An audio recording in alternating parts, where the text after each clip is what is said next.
Hello, today is Tuesday, September 15th, 2020. I'm Joe Schmidt from TC2, and this is Staying Connected. Just over 2 weeks ago, I was joined by a few of my TC2 and LB3 colleagues to discuss a major failure of CenturyLink's network that caused widespread outages across the internet and a huge disruption to business activity. On that podcast, we discussed how CenturyLink caused the outage and what businesses need to be doing going forward to mitigate the effects of these types of events in a network world built around cloud-based architectures. Well, not missing a beat, CenturyLink yesterday announced that it is renaming its company and rebranding its enterprise business as Lumen. The platform it will use to deliver the portfolio of services will also be called Lumen. And in the company's words, the platform will allow companies to participate in the fourth industrial revolution. If you're excited about this and want to make an investment, their stock symbol will change from CTL to LUMN. To discuss what all this means for enterprise customers, or if it means anything at all, I am joined today once again by Theresa Knutson, a fellow director at TC2, and Andrew Brown, the chairman of TC2 and the managing partner of LB3. So, Theresa, you were on the receiving end of a lot of the CenturyLink Lumen press releases and have been gathering intelligence from our clients. So what have you found out? Well, it's interesting. CenturyLink's announcement on Monday was definitely big news. I mean, I think I got emails in 3 or 4 different languages with the big name change announcement. So it was definitely out there. But when you go through all the marketing and PR stuff, it's pretty clear that this is really a rebranding and renaming strategy right now. It may set the stage later for a reorganization of CenturyLink's business, or it may not. It's really hard to tell. But this announcement was filled with all kinds of platitudes, things like this is a new era for their company and that they're transforming their enterprise business. And apparently enterprise businesses can transform their business with Lumen services, which they describe as the platform for amazing things. And like you said at the beginning, this platform for amazing things is the same network that essentially went totally dark just a few weeks ago. Well, maybe that's why they're renaming it. Oh, maybe. There is some logic, behind what they're trying to do. CenturyLink is an old school ILEC name. It carries the reputation with it. But it has acquired a lot of technology forward assets over the last few years, not the least of which was their huge acquisition of Level 3, which included, of course, Level 3's global IP network and a stable of blue chip enterprise customers. So a rebranding like this makes some sense. Okay, Andrew, what do you think enterprise customers can reasonably expect from all this? In the short term, not much, or at least not much more than they were getting from CenturyLink last week, which, is not much. First of all, like Theresa said, you gotta love the timing of this, right? And clearly this rebrand had been planned for a long time and cost who knows how much money to test market the new name and the new corporate strategy and the marketing and all that. And so 2 weeks ago, the company fails at the single most important thing they need to deliver to their customers: network uptime and availability. And because the rebranding is on a schedule separate and apart from the reality of their day-to-day operations, they launched the rename of their company and their platform before the root cause analysis of the outages is even cooled off. It's almost like seeing an accident in slow motion. A little bit. But once you get past that, and it's hard, but once you do, Theresa makes a really good point, which is that CenturyLink was kind of surprisingly well positioned to make a bigger move into the enterprise market, which is historically just dominated by AT&T and Verizon, at least in the US.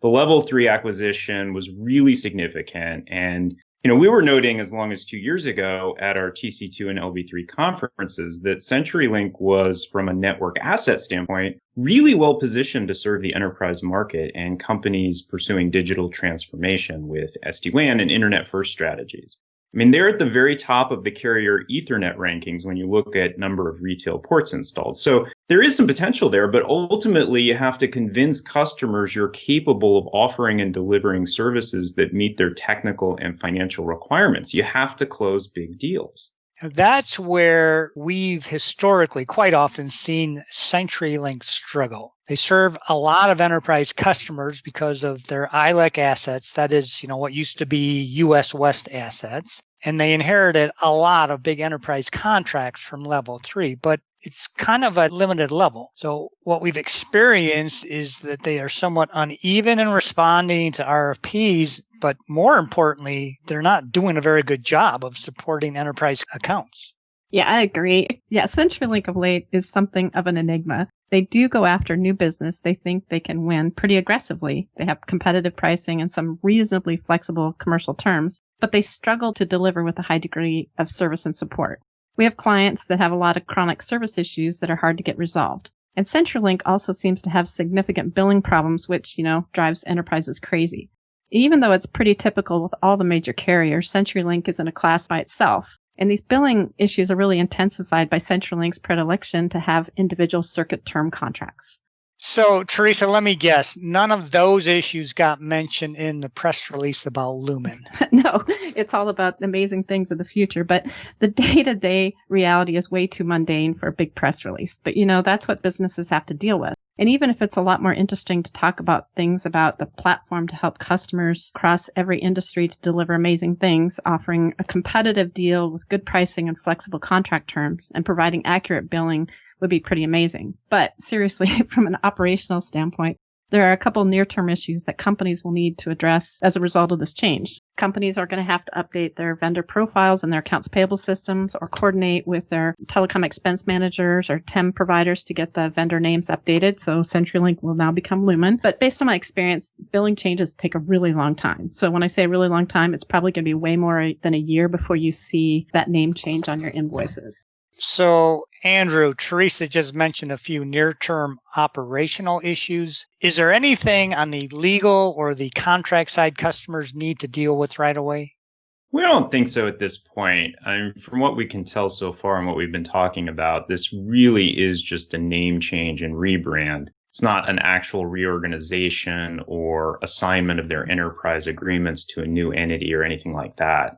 They're apparently keeping the CenturyLink brand in place for small business and residential customers, and Lumen is the brand that will support the business market, but it's the same company. So you may see some pro forma contract amendments to change the name, or it may just be an announcement of some kind. But, I will caution customers here. If you start getting amendments from CenturyLink with changes supposedly required by this name change, you really should review them very carefully to make sure there's nothing else in there that changes your contract in ways you may not want. There's really nothing they've done here that should necessitate big contract amendments, so it shouldn't be an opportunity for them to modify anything substantive in the agreement.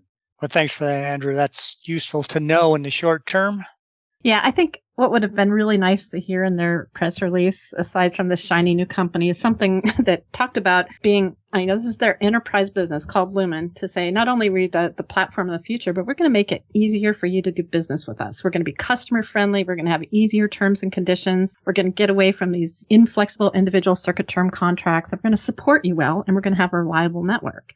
And that's really, it kind of feels like the new branding with the same old heavy-handed network services model that's outlived its usefulness. That would be nice. I mean, the chief marketing officer did say in the press release that the core purpose of Lumen is to further human progress through technology, which, I thought was kind of hilarious because, as any carrier customer knows, as we know, working with carrier customers, the core purpose of the company is to generate revenue for shareholders, and that usually comes out of their customers' pockets. So one thing worth noting that may be a bigger deal that comes out of this is a possible real corporate reorganization that would have an impact on enterprise customers.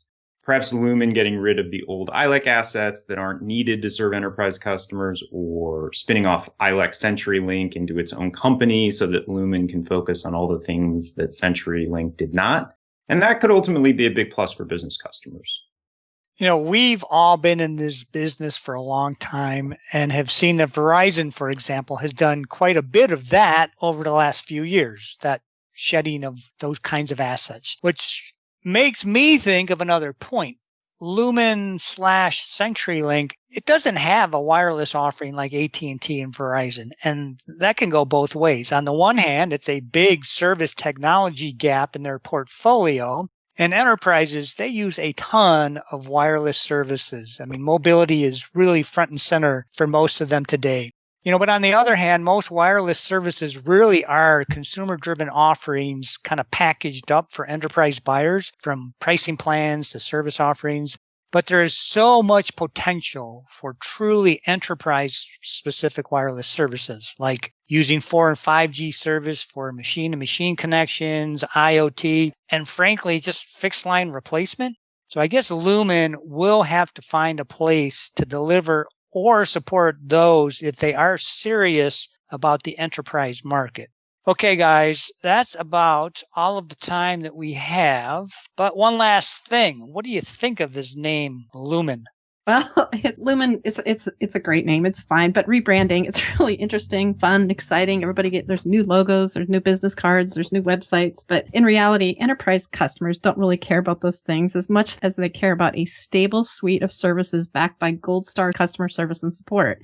I would have been much more impressed if CenturyLink had announced yesterday all the things that they had done in the past 2 weeks since their last major outage to prevent any of those things from happening in the future. I wouldn't have cared what they were called. Ouch. Wow.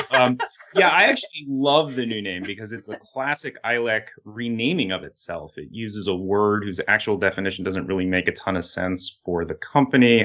I don't know if it's better or worse than when companies make up a word for a company name, but I remember when Bell Atlantic merged with GTE and put out this really awesome press release about its new name, combining the words Veritas, which it said connoted certainty and reliability, and Horizon, which was like forward-looking and visionary. And after they did that, everyone promptly started mispronouncing the name and confusing it with another company, VeriSign. So I think Lumen will be at least as successful as that. And it's a great time for their mission to further human progress through technology. Okay, thanks, guys. I'm not going to illuminate. If you'd like to learn more about this name change, or if you have other ICT needs, please do contact Theresa, Andrew, me, or any of our LB3 and TC2 colleagues by giving us a call or dropping us an email. You can also stay current by subscribing to these podcasts, checking out our websites, or by following us on LinkedIn.